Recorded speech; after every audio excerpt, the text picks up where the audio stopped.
Okay, before that, for today's talk, right, we'll be covering all this. First, the premise. What is Big Bang? Next, the history and development of the theory. Now, theory, in science, theories and laws are very important features, of science.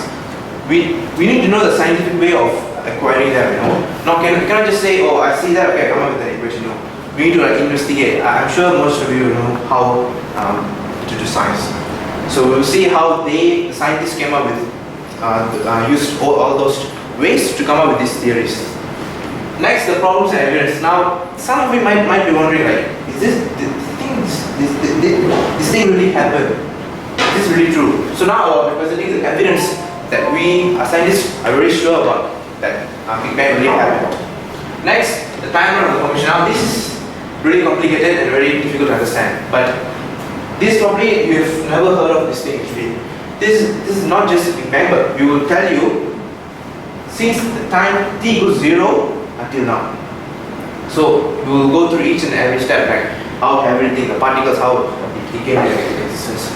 Now we will know about the Big Bang, right? Now what about the future of the universe?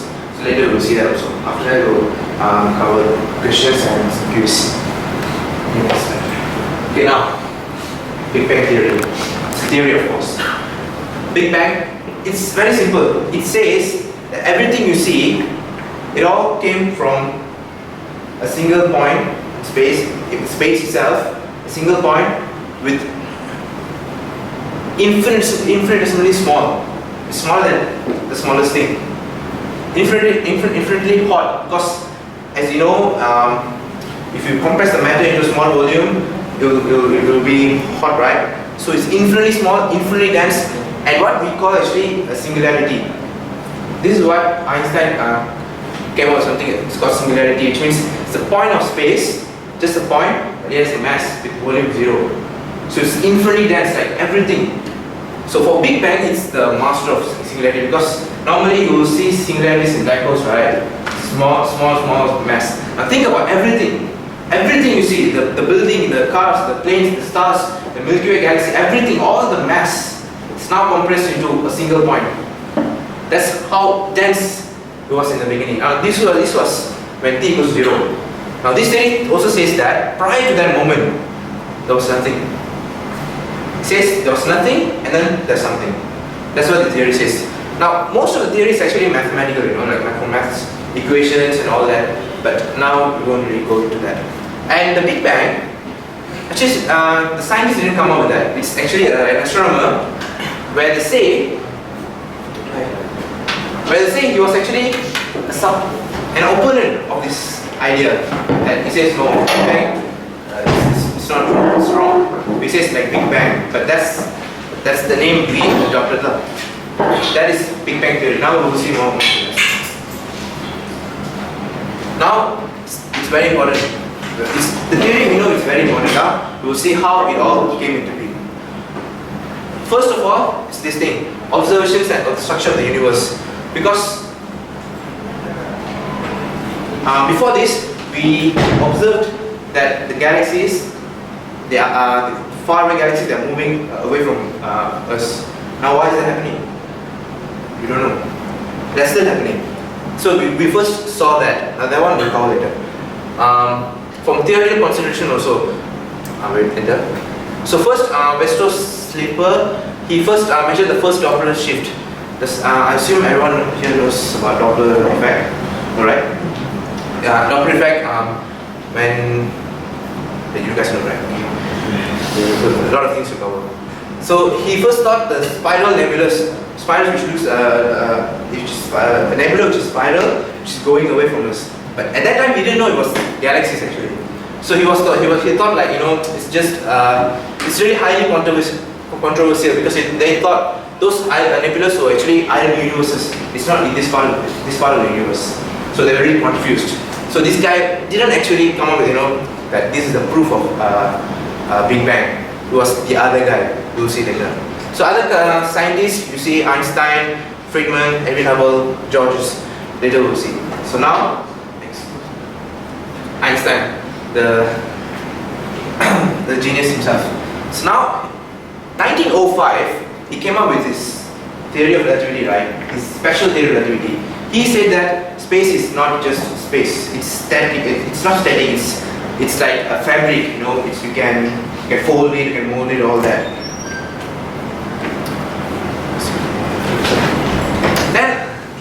Then 1915, he came up with this general theory of relativity, where he came up with 10 field equations to support relativity. But from that equations, something strange happened, the equations suggested that the universe is supposed to be either moving, right, either expanding or contracting. But he personally thought it must be static, it must be not moving, because everywhere you see is just calm, peaceful. You know, it's no chaotic movement. You know, like the sun is flying off something. So since he believed that in static universe, he modified the equations and introduced the cosmological constant, which some of you may know.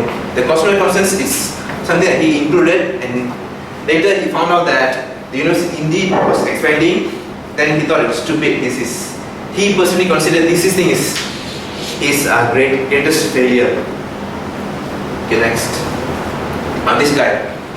Now he's one of the greatest mathematicians ever also. He revised Einstein's works. He saw something's wrong. His equations and the observations that we used to carry out, like galaxies far away, flying away, it didn't match. So he thought the cosmological constant was wrong. So and then he tried to solve. And then he derived his own equations from Einstein's equations, showing that the universe might be expanding. So this is from the theoretical part. Just now we saw that this is first the theoretical part, both of them. Then we will see the observation part. So this is how science here actually works. Alright. So his maths models propose two universes, closed universe and open universe. Now both universes propose that they both began with Big Bang. That both Big Bang and both time and space were created from the Big Bang. But closed universe says that it will expand, then it will stop, and it will come back again, and it will contract, and it will go back to that one point again. Another thing is the open universe, which is it expands and expands forever. And now we actually don't know what universe we are actually, because if we know, we will know the future also. Next, this guy is the main guy. His name is Georges Lemaitre, I think. So he's a Belgian Catholic priest. It's really mind-blowing, right? He's actually a priest. They come up with this thing that he said that universe is indeed expanding. But how did all this start? So he said that it's actually he's come up with his own hypothesis called hypothesis of the primordial atom. He says that it's actually a primordial atom. It's an ancient atom. It's an atom. The universe is an atom, which means everything was in a single point, and it all started from that. And it was this guy, Georges Lemaitre. This guy came up with the theory. Now this guy is the most famous, actually perhaps the most famous astronomer of all time. Do you guys know who this is? This is Edwin Hubble. We even have Hubble Space Telescope named to him. So this guy, he was just doing his own work, he was a normal astronomer, he was just doing his work. And then there was some debate going on. Hey, the universe is expanding, we're talking this, we're talking that, Big Bang theory, all that. And this guy was like, I should come and I should have a look. And he came, changed everything. Because his methods were really, really good. He's an expert, he's a really good astronomer. So he came in and he measured the great distance between the nearest spiral nebula, and then he said it's not really nebula because it's really, really far away. So those must be another galaxy itself. So he said he actually discovered galaxies actually. Then he started studying those galaxies. Like those galaxies are going far away. So so you see something is changing over time. What will you do? So you're seeing something is changing over time. What will you do? Anyone? Measure. As a scientist, what will you do? Measure. Experiment. Measure. After that, you have the values then? Measure the rate of calculate. Figure out a relationship. Why is it changing? Okay, what will you do for that? Why is it changing? Not why is it changing. We want to see how it's changing. It's a nice test. Graph. Rate of change? Graph. Okay. So these are the galaxies where he compared the distance and the velocity that's moving away from us. And he came up with this like a straight line. So it's directly proportional. So this is equation, Hubble's law. It's a very important law. He says that the velocity is directly proportional to the distance. So which means the further away the galaxies are, the faster they are moving from us. So which is telling us something actually. Now we are using this for a variety of things. Okay, I'll come to the Hubble's law. Why is this? That's telling you something, right? The universe is going away. Now, let's say this is us, this is the other galaxy, this is the other galaxy. So it's so far away, right? It's moving away from us. Now, it's over time, right? So over time it's going further away. What if we rewind the time? If we rewind the time, it will be nearer, right? This thing will be nearer, right? Rewind the time again, nearer. So at one point, all the galaxies will be at the same point. Will be at the same, center. But that's actually supports the Big Bang theory that everything came out of it from a single atom. So these are the problems and evidences we had actually. So some of you might not agree with the idea of Big Bang, right? So these are the evidences. Later, the evidence will be later. I can show you. Okay, first, when they say universe expanding, right? They're like, there's no reason for universe to expand. Something like, it's just, I didn't do anything and this thing is just flying and going away, something like that. So if something's missing. So almost all major cosmologists, they preferred eternal steady state universe, which is static universe. Just stays there, doing nothing. And it always existed and it will exist forever. That's what they all thought. Now these are the other ideas proposed by other people, like the other ideas. I will not really go into that. You can search for that. Now this is one of the biggest criticism by those steady state theory supporters. They say if universe is expanding and we rewind time, it's going back, right? It's getting together, it's getting compact, which means there must be a heat, right? So those heat must be in form of electromagnetic radiation. And now where's the heat? There must be it's maybe very hot, right, in the early universe. So where's the remnant of the heat? So they were like, if we found this, if we find the evidence of this remnants of the heat, we actually prove the Big Bang. So that's why we have CMU. Does anyone know what this is? This is cosmic microwave background radiation. Now what the hell is this? You might not know what this means now, but later, remember during the timeline of the universe, just now I said, during that time I'll tell you what this thing actually is. But this is actually the remnant of the heat that just now we talked about, remember? So this is actually the heat that left out during the early phase of the universe, which later we'll cover. So radio astronomers, Arno Penzias and Robert Wilson, they discovered a microwave radiation which has its own temperature, right? As temperature increases, the frequency of the wave. So if microwave means temperature 2.725 degrees. Now this previous observation is thought to be a remnant of the Big Bang. So yeah. Actually, do you guys know the story of how they discovered this thing? They actually thought they were like, they actually normal radio astronomers and they were using the radio telescopes and all. So suddenly one day they were picking up the same level of radiation from all over the place, all over wherever they pointed the telescopes. So they thought something wrong. They even thought it was actually bird poops. The birds coming in and pooping all over the place, something else. They actually discovered this because this thing is all over the universe.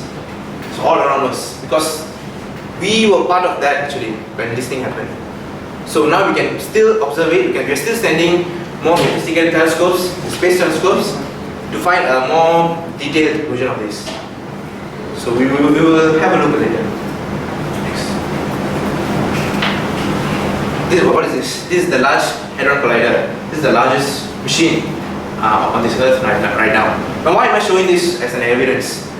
I'll show you later also, because now we're using this machine to recreate those early phases of the universe now.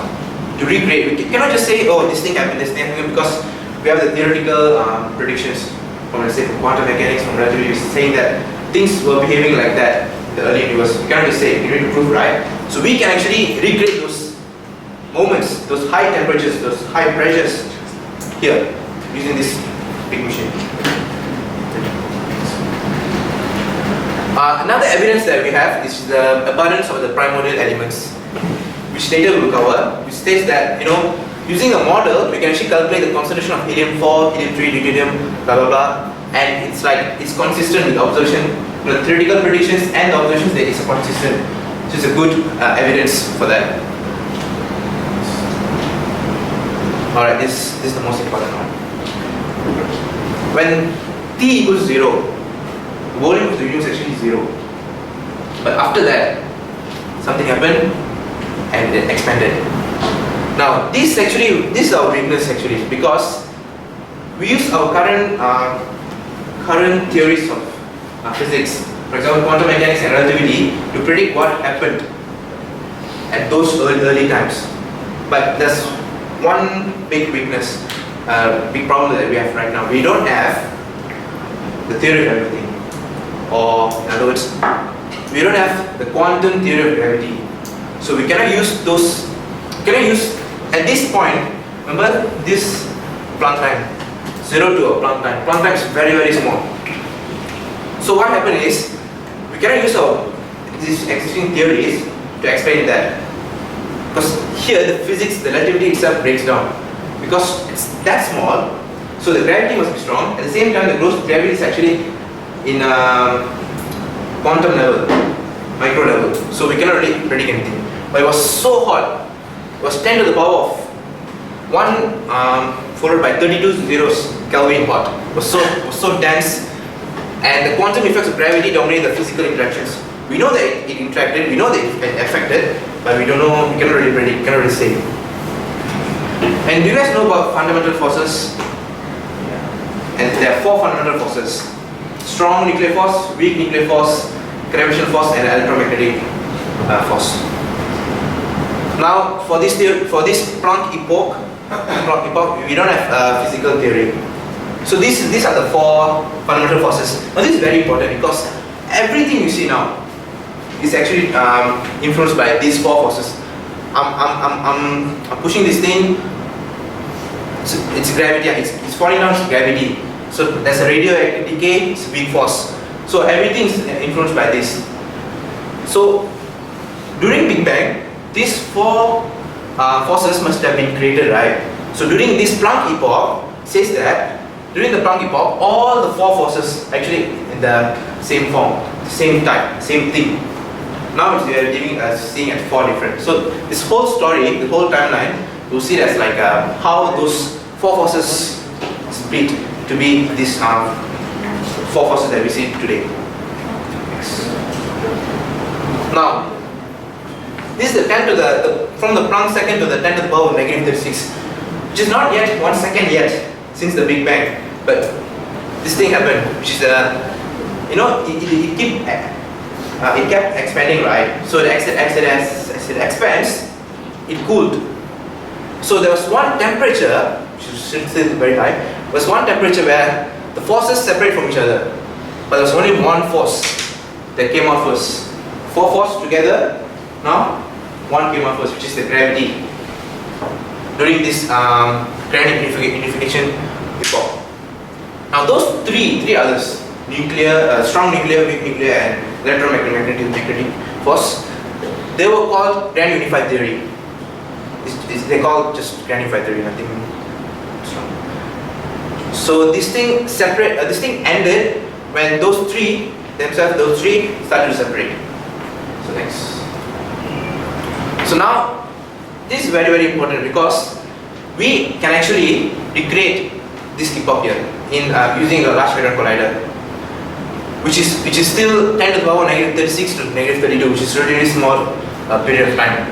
And at this point, the whole universe is just has the size of a grain of sand.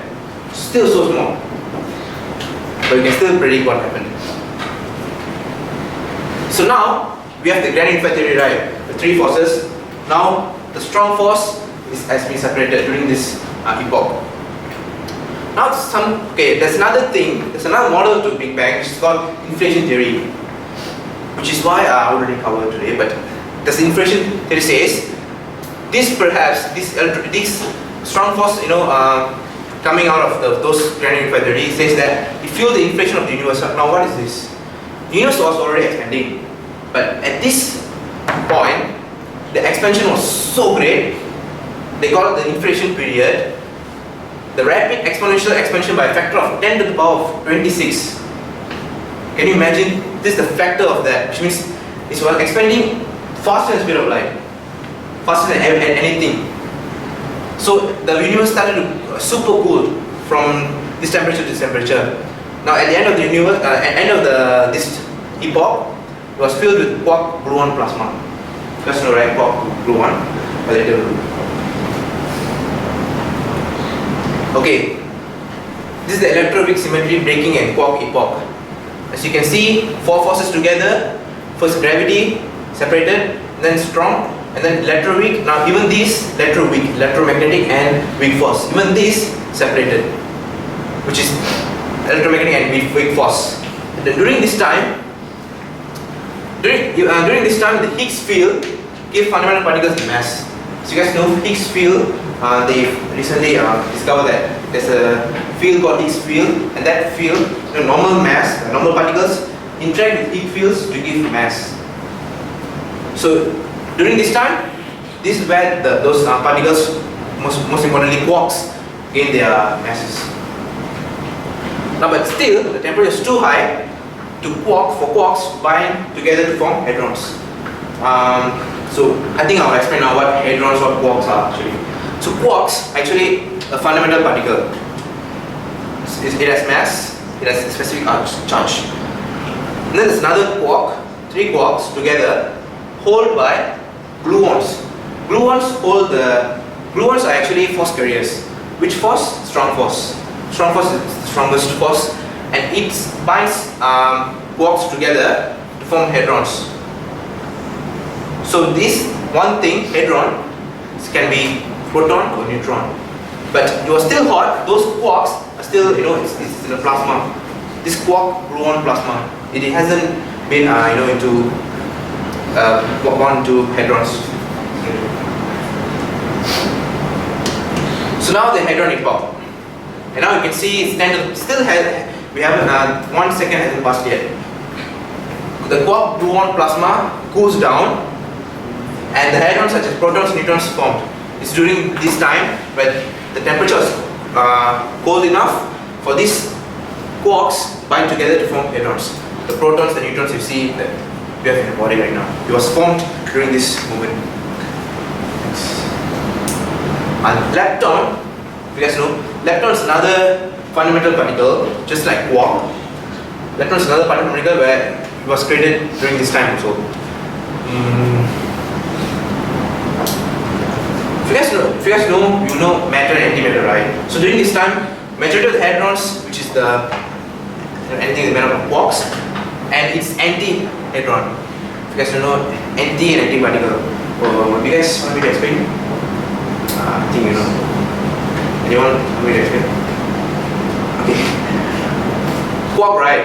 We have matter, antimatter. It has everything same.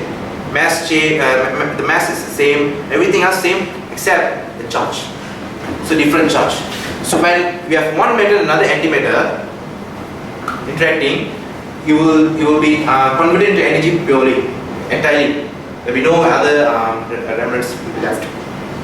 So that's antimatter and so during this epoch, most of the hadrons and antihadrons pairs, they annihilate each other, leaving energy behind.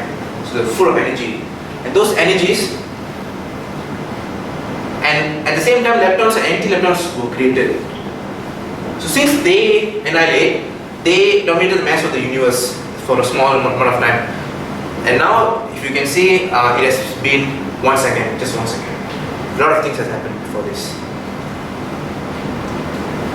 Okay, now at the end of the epoch, temperature falls and no new leptons and anti-leptons pair are created. It has cooled down, so it didn't really smash together and created energy, leaving a small residue of leptons. So if you want to know, example of leptons are electrons, muons and tau. But electrons, you know, is the most famous one. Now this is very important. This photon epoch started from 10 seconds right after the Big Bang until about 400,000 years. Now this is actually what you see in the CMB. Because during this epoch, the energy of the universe is predominant of photons. Okay, did I tell you that, just now I told you that leptons, matter and antimatter, they interact and annihilate each other and they will give pure energy, right? Thus energy, where does the energy go? It is actually the photons. So those photons are actually dominating the composition of the universe. And as some of you already know, photons still interact with charged particles and electrons because they are still going around. So the photons had no place.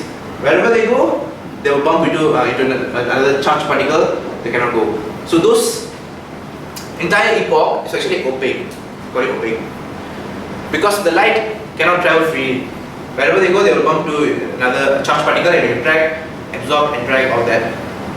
And it was continued to do so for the next 400,000 years or something. And next, this is very important. It started from 3 minutes to 20 minutes. This is the nucleus, this is era. This is where the atomic nuclei begin to form.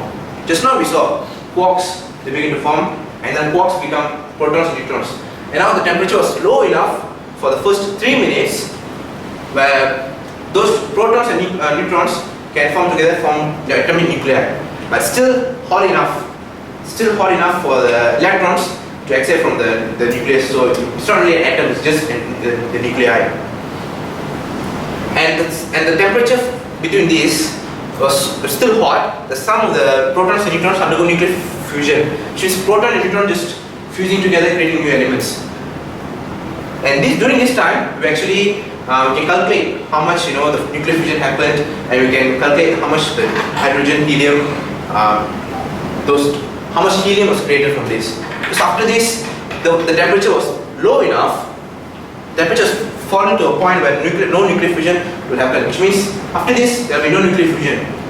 But there's still no nuclear fusion until stars begin to fuse a hydrogen into nucleus. So this is where the first helium and lithium, they were created. So now recombination. This is where electrons actually captured, because the universe is expanding until 377,000 years, where the temperature dropped and there's enough, they lost the energy, and then they start to orbit. The electrons are captured by the nucleus. So now there have been atoms. What happened to the photons? Those photons started traveling freely. And that is CMB. That is why you see the map just now, map of the universe. That is actually CMB, where during this time, where the electrons are captured, now the photons are free, now they're flying away. And that implies that this thing happened. Now it has become transparent. Now next, the reionization time, where the first stars and quasars start to form, and the radiation started to reionize. So this is where the universe that we know started to begin. Yes. So now we have covered the first 400,000 or so years of the Big Bang, right? So now we have the stuff, we have the material to see, to form our universe. For example, the galaxies, the stars. So we have the gravitational things. So we can see how those events led to these events, where the formation of the galaxies, formation of the Milky Way, formation of the solar system and Earth. If you guys know, our Earth was created